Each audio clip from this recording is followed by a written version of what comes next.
going through the program in custody, but it means getting through the aftercare and everything else successfully.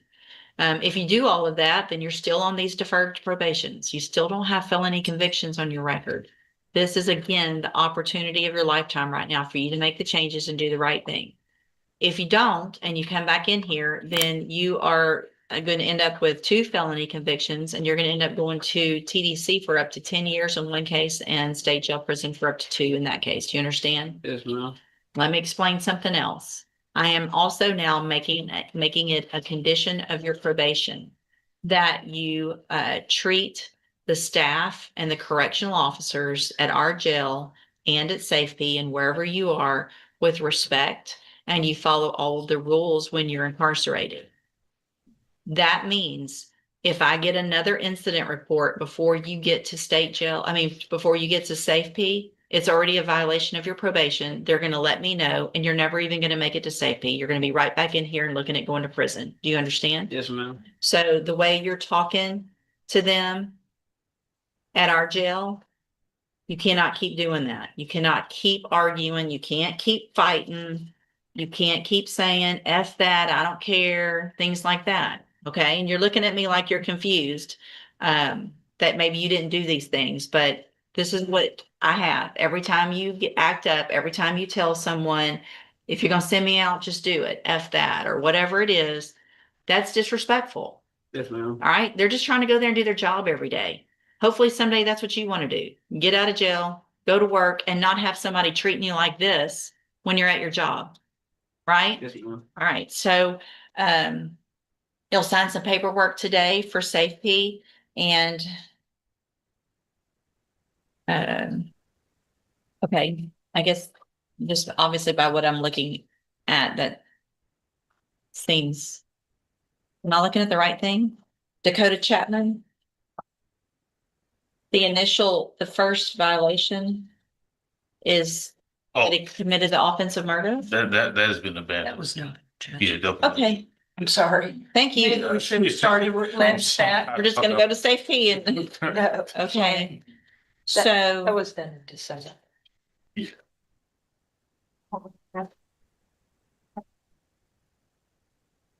here's.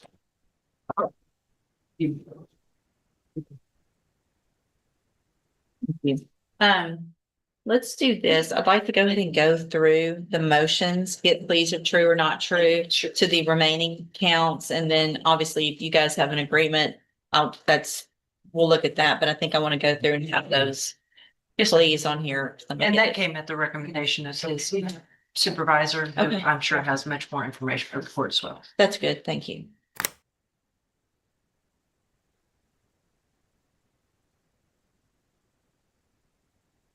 If you want to print this section, I'll just do the first one on here. All right. Well, he waived the formal reading of the motion in each case.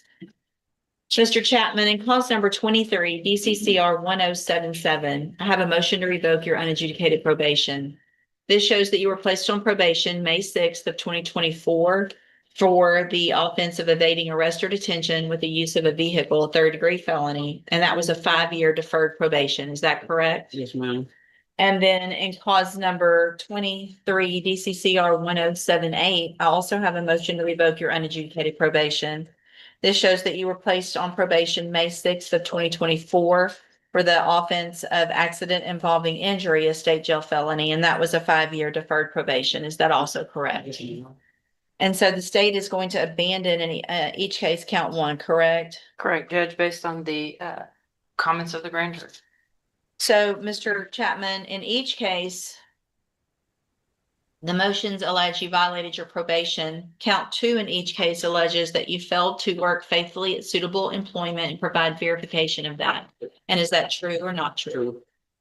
Count 3 in each case alleges that you provided a urine sample March 12th of 2025 that tested positive for cocaine. Is that true or not true? Count 4 alleges that you provided a sample September 3rd of 2025 that tested positive for methamphetamines and amphetamines. Is that true? True.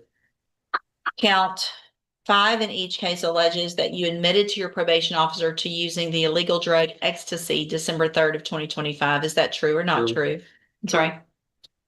Count 6 alleges in each case that you were at a location other than your residence at approximately 1:53 a.m. December 21st of 2025. And is that true or not true? True. Count 7 in each case alleges that you failed to successfully complete the defensive driving course as ordered. Is that true or not true? True. Count 8 in each case alleges that you are behind in your court assessed fees. And is that true or not true? True. Did you enter your pleas of true in each case to counts 2 through 8 freely and voluntarily? And did you plead true to those counts because they're actually true? So it's my understanding, Mr. Chapman, that the recommendation is that I continue your probation and order you to enter and successfully complete the special needs SAFPF. Is that your understanding? Yes.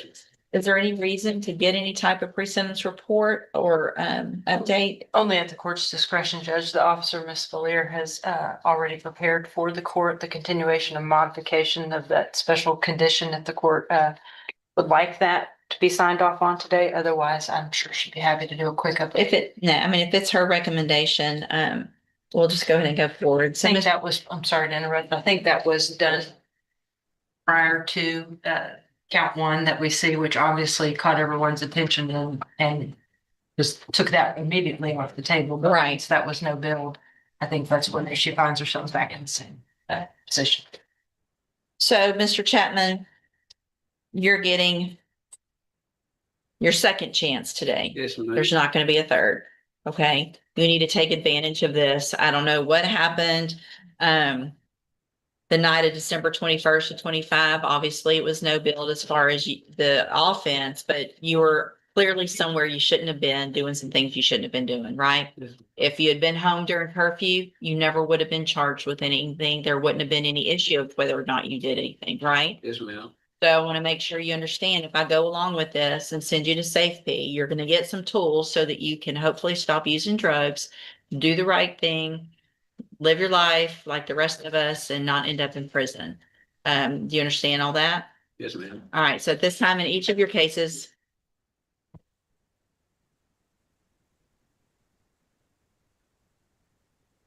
I don't know how the court would feel about an extension, Judge, based on the age. yeah. So at least in the evading, Okay.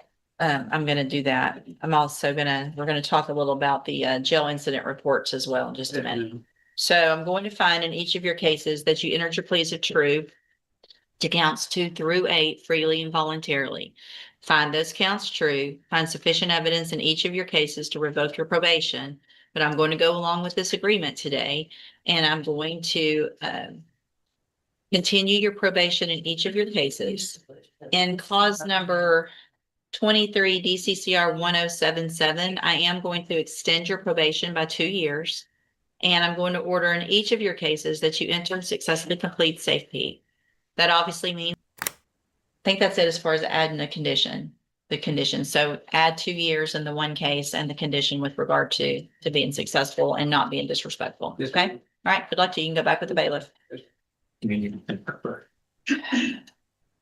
And just like that, the courtroom door closed, but the real test is only beginning. Judge West made it crystal clear this wasn't an acquittal, it was a final opportunity. With probation extended, strict new conditions, and a warning that there will be no third chance. Every decision Dakota Chapman makes from this point forward could determine whether he rebuilds his life or spends years behind bars. What do you think? Will he finally turn things around? Or is this simply delaying the inevitable? Let us know your thoughts in the comments and subscribe our channel for next videos.